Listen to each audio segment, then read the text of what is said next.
हाँ तो मेरे प्यारे दोस्तों, आप सभी को फिर से एक बार स्वागत है इस मीरा एकेडमी यूट्यूब चैनल पे और साथ साथ एक कुमार ऑनलाइन प्लेटफॉर्म पर। चलिए मेरे प्यारे दोस्तों, आज हम क्लास 12 का फर्स्ट चैप्टर का लेक्चर्स नंबर 7 लेकर आए हुए हैं, जो कि है आवेश के क्वांटिनीकरण। और आवेश के क्वांटिनीकरण को हम अंग्रेजी में चार्ज क्वांटाइजेशंस भी हम बोलते हैं। क्वांटाइजेशंस के मतलब होता है बाबू पैकेज। क्या होता है? पैकेज यानी फोकेट। फोकेट का मतलब होता है कि यहाँ पर इलेक्ट्रॉन को कभी भी यहाँ पर इसको डिवीजन यानी बंटवारा नहीं किया जा सकता है। यानी इलेक्ट्रॉन्स जब भी रहेगा तो इंटीजर नंबर के मल्टीपल के फॉर्म में ही रखा जाता है। जिस तरह हम आप लोग मान लेते हैं क्वांटा कि मतलब होता है पॉकेट। जैसे मान लेते हैं कोई बटर है, तो बटर में को हम 4 रुपये में ख़रीदने जाएंगे तो एक्चुअली में बटर आपका मिलेगा नहीं। जब भी मिलेगा तो 5 रुपया मिलेगा। अगर मान लेते हैं 3 को खरीदना है तो यहाँ पर 3 से मल्टीप्लाई करना पड़ेगा। उसी तरह यहाँ पर आवेश के क्वांटिनीकरण होता क्या है, यानी कभी भी इसको मल्टीपल के फॉर्म में लिखा जाता है, यानी गुणनफल के फॉर्म में लिखा जाता है। यानी जो इंटीजर नंबर होता है और इंटीजर नंबर के इलेक्ट्रॉन्स को हमेशा कंपोनेंट यानी गुणनफल के फॉर्म में लिखा जाता है, और उसी गुणनफल के फॉर्म को हम बोलते हैं आवेश के क्वांटिनीकरण। क्या बोलते हैं बाबू? आवेश के क्वांटिनीकरण। तो चलिए मेरे प्यारे दोस्तों, इसको स्टार्ट किया करते हैं हम लोग आवेश के क्वांटिनीकरण, यानी लेक्चर्स नंबर हम 7 में पढ़ रहे हैं। इसी तरह हम लेक्चर्स बाय वीडियो को आप लोग को प्रोवाइड करते रहेंगे, लेकिन आप सभी लोगों से रिक्वेस्ट है कि मेरे यूट्यूब चैनल को ज़्यादा से ज़्यादा यानी इस वीडियो को ज़्यादा से ज़्यादा शेयर कीजिए और इस चैनल को सब्सक्राइब कीजिए। तो चलिए मेरे प्यारे दोस्तों, अपने बातों को विलम्ब करते हुए इस चैप्टर्स को हम स्टार्ट करते हैं। तो चलिए यहाँ पर दोस्तों स्टार्ट करते हैं। आज हम पढ़ने वाले हैं आवेश के क्वांटिनीकरण। तो देखिए बाबू, सबसे पहले यहाँ पर हेडिंग डाल लेते हैं आवेश के क्वांटिनीकरण। आवेश के क्वांटिनीकरण, आवेश के क्वांटिनीकरण,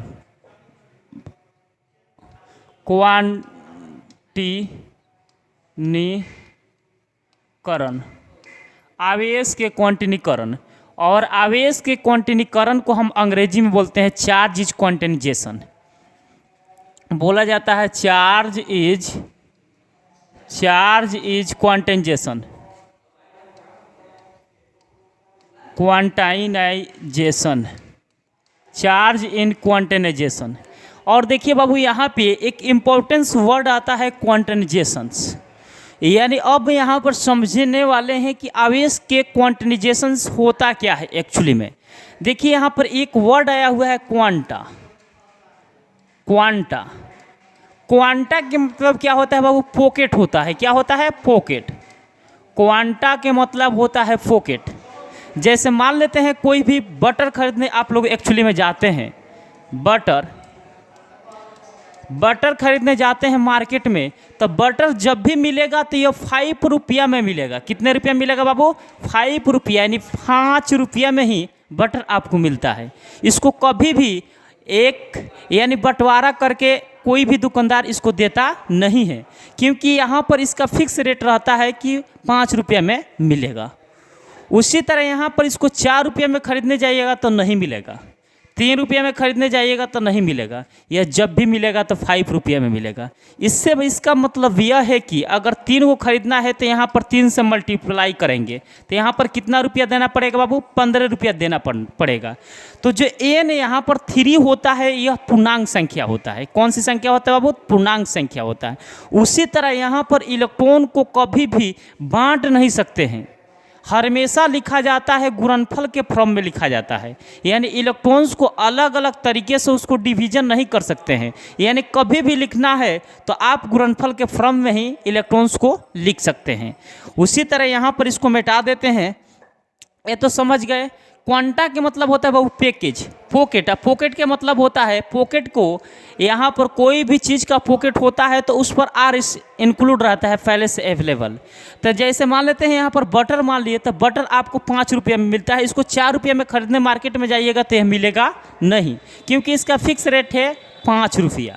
उसी तरह यहाँ पर इलेक्ट्रॉन्स अगर 3 गो बटर आपको खरीदना होगा तो आपको 15 रुपया यानी 3 से मल्टीप्लाई करना पड़ेगा। उसी तरह यहाँ पर इलेक्ट्रॉन्स को हमेशा गुणनफल के फॉर्म में लिखा जाता है, यानी इसको कभी भी बंटवारा नहीं कर सकते हैं। उसी तरह यहाँ पर तो आप लोग समझ गए बाबू कि क्वांटा के मतलब होता है पॉकेट। क्या होता है बाबू? पॉकेट। और इलेक्ट्रॉन को कभी भी बंटवारा नहीं कर सकते हैं। अब यहाँ पर समझने वाले हैं आवेश के क्वांटिनीकरण। तो सबसे पहले यहाँ पर आवेश के क्वांटिनीकरण को हम यहाँ पर Q से डिनोट करते हैं। किससे डिनोट करते हैं बाबू? Q से। तो Q बराबर एक फार्मूला होता है बाबू Na। यह शायद आप लोग जानते होंगे। Q बराबर क्या होता है? Na। N क्या होता है बाबू? पूर्णांक संख्या होता है, यानी पूर्णांक संख्या होता है। अब यहाँ पर देखिए n क्या होता है बाबू? पूर्णांक संख्या होता है। पूर्णांक संख्या होता है, यानी पूर्णांक संख्या, और इसको अंग्रेजी में बोलते हैं इंटीजर नंबर। क्या बोला जाता है बाबू? Integer number. अब यहाँ पर पूर्णांक संख्या क्या क्या हो सकता है बाबू? यहाँ पर 1 हो सकता है, 2 हो सकता है, 3 हो सकता है, और यहाँ पर -1 हो सकता है, -2 हो सकता है, -3 हो सकता है। यानी इलेक्ट्रॉन्स यानी पूर्णांक संख्या यानी इंटीजर नंबर 1, 2, 3 यानी निगेटिव या पॉजिटिव दोनों में हो सकते हैं। अब यहाँ पर ई को क्या बोलते हैं बाबू? इलेक्ट्रॉन की संख्या। इलेक्ट्रॉन की संख्या, इलेक्ट्रॉन के संख्या, इलेक्ट्रॉन की संख्या।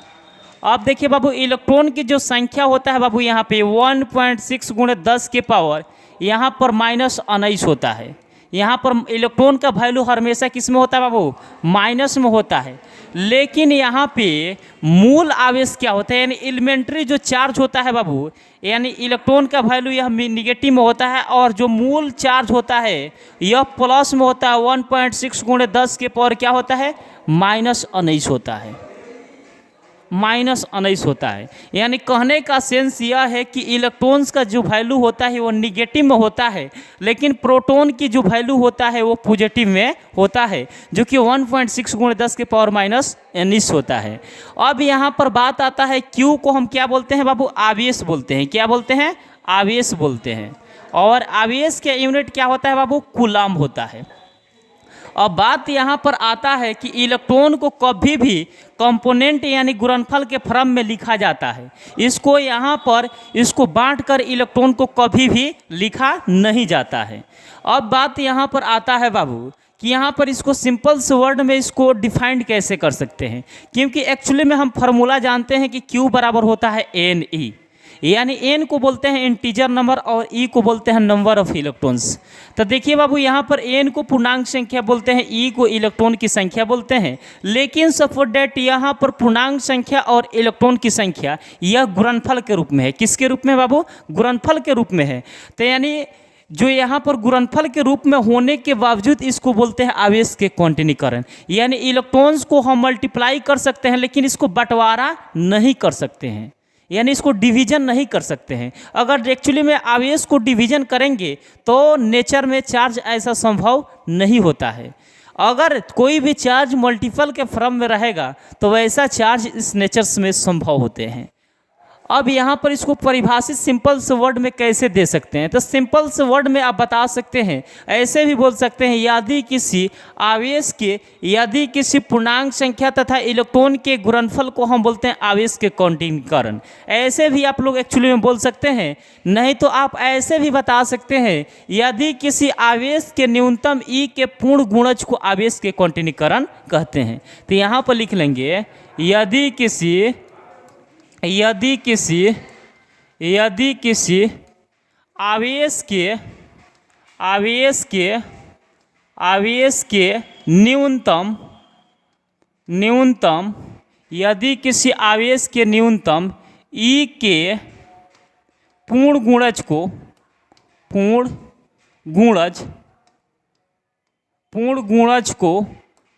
यदि किसी आवेश के न्यूनतम ई के पूर्ण गुणज को आवेश के क्वांटिनीकरण कहते हैं।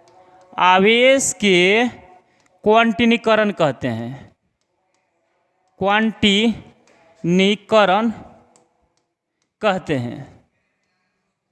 आवेश के क्वांटिनीकरण कहते हैं। यहाँ तक तो आप लोग सीख गए। आवेश के क्वांटिनीकरण क्या होता है?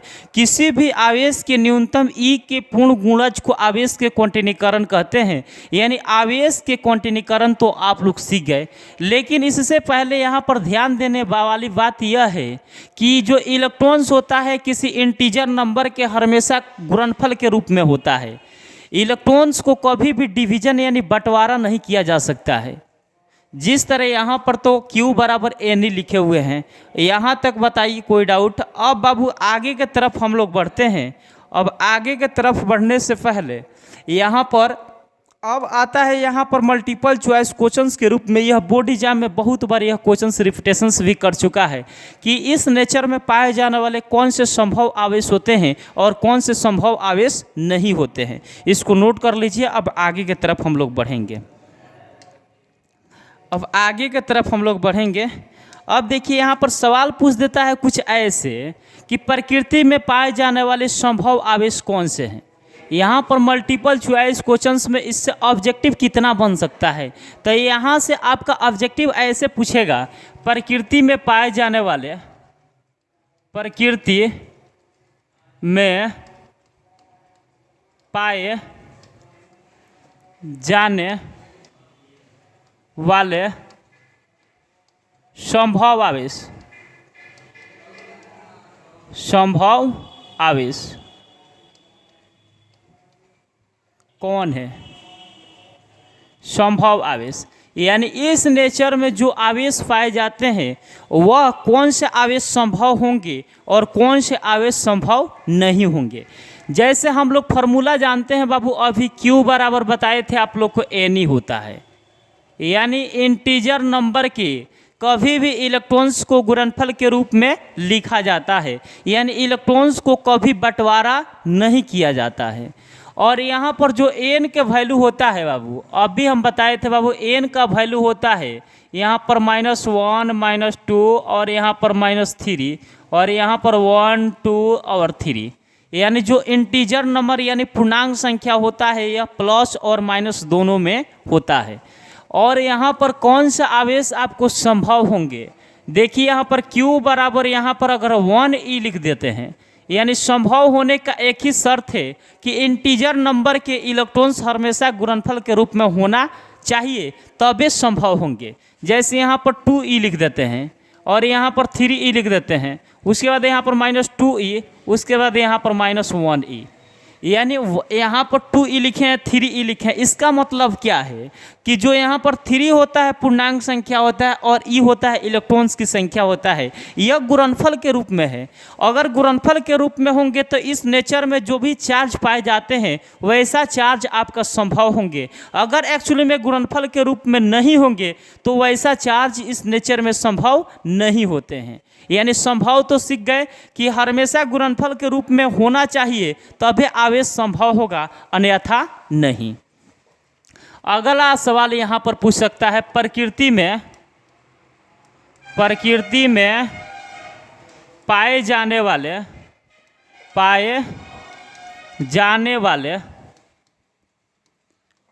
असंभव आवेश। क्योंकि संभव आप लोग सीख गए तो अब क्या है संभव, संभव के उल्टे क्या होगा असंभव आवेश। इस नेचर में जो भी आवेश पाए जाते हैं, इस नेचर में जो भी आवेश पाए जाते हैं उस आवेशों में से कुछ संभव होते हैं इस नेचर्स में और कुछ असंभव होते हैं। तो संभव तो आप लोग सीख गए कि यहाँ पर इलेक्ट्रॉन्स को मल्टीपल के फॉर्म में यानी गुणनफल के रूप में होना अनिवार्य होता है। अगर यहाँ पर फार्मूला हम जानते हैं कि Q बराबर NE होता है, इतना बात आप लोग जानते हैं। और यहाँ पर N का जो वैल्यू होता है यहाँ पर 1 2 3 -1 और -2, यानी निगेटिव और पॉजिटिव दोनों में होता है। लेकिन कौन से असंभव होंगे? असंभव के मतलब इस नेचर में संभव नहीं होंगे। तो जो डिवीजन के फॉर्म में होता है यानी भागफल के रूप में, यहाँ पर 1/2e 3/2e और यहाँ पर 4/3e और यहाँ पर -1/2e और यहाँ पर 2/3e कुछ ऐसे लिख देते हैं, तो इस नेचर में ऐसा चार्ज कभी संभव नहीं होता है। लेकिन यहाँ पर कभी भी संभव होने का एक ही शर्त है कि गुणनफल के रूप में होना चाहिए।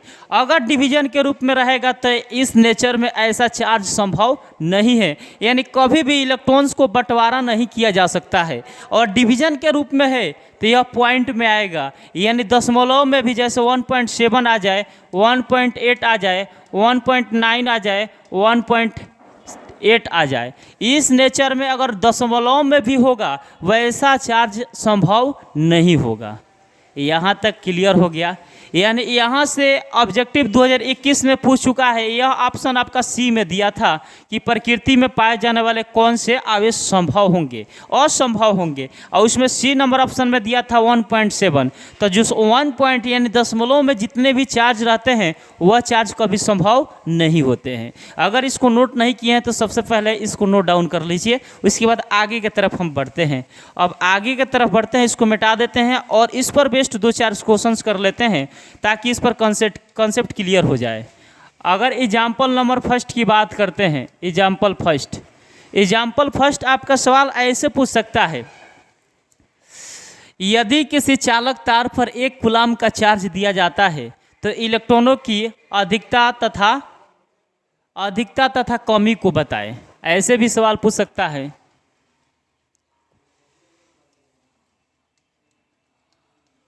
एक कूलाम आवेश में इलेक्ट्रॉन के कमी तथा अधिकता को बताए। यानी 1 कूलाम चार्ज में कितने इलेक्ट्रॉनों की कमी होती है या अधिकता होती है उसी को हमको बताना है। तो देखिए बाबू, अभी हम फार्मूला बताए थे, यहाँ पे सॉल्यूशन करेंगे तो अभी फार्मूला बताए थे बाबू, Q बराबर होता है फार्मूला Na। इतना बात सभी लोग को जानकारी है। अब देखिए n जो होता है बाबू पूर्ण गुणज यानी पूर्णांक संख्या होता है, और यहाँ पर n को यहीं पर छोड़ देंगे क्योंकि यहाँ पर इलेक्ट्रॉनों की कमी या अधिकता के वैल्यू पूछ रहा है। तो यहाँ पर छोड़ देंगे तो Q है और इलेक्ट्रॉन्स गुणा में है, तब कहाँ चला जाएगा, भागा में। तो n बराबर फार्मूला क्या बन जाएगा, Q/E।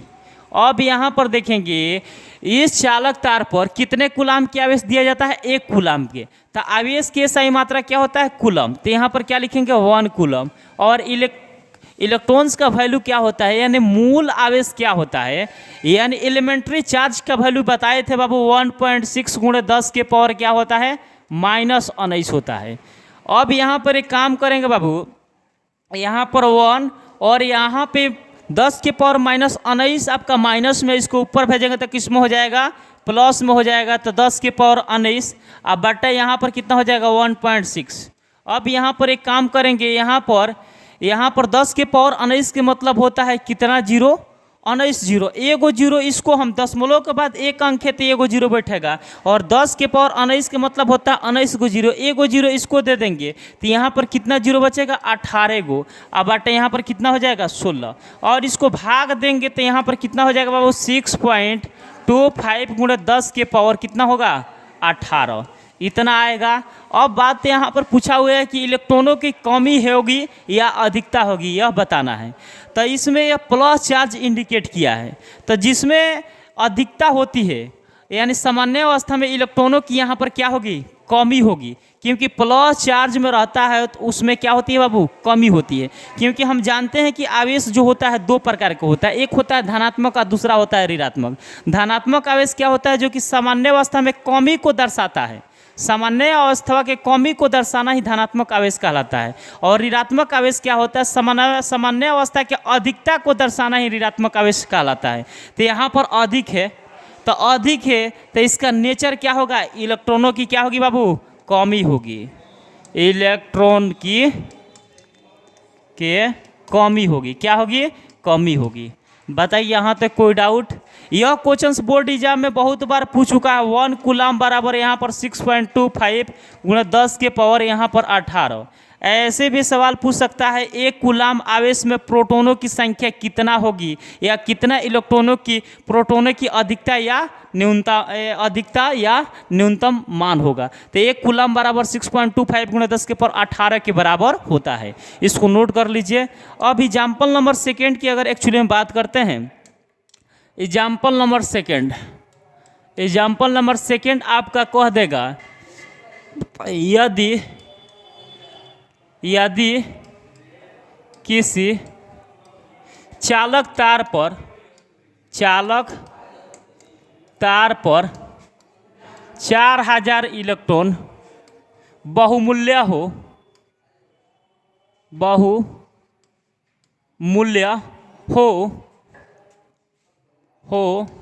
तो आवेशों की प्रकृति बताएं।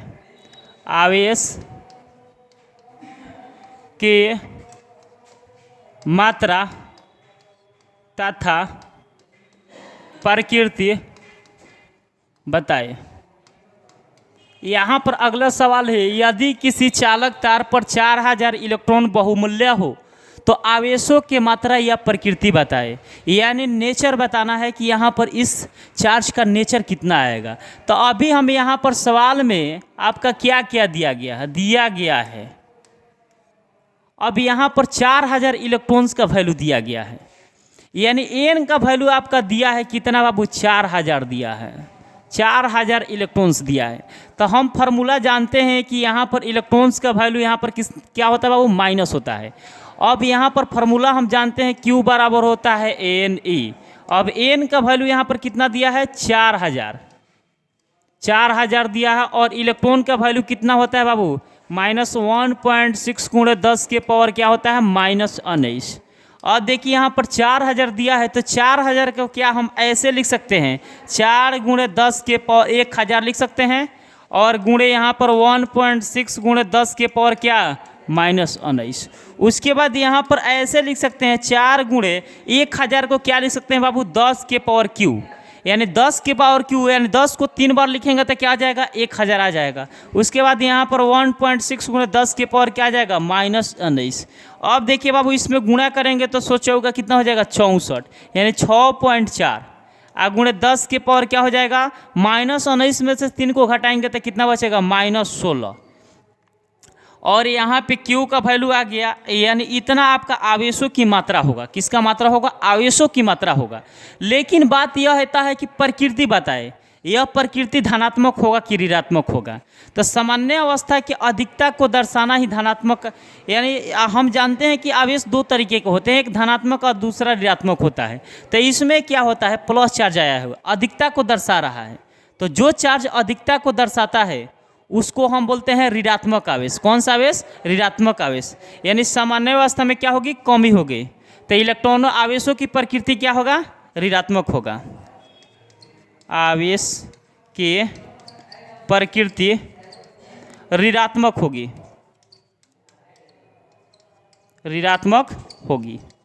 होगा।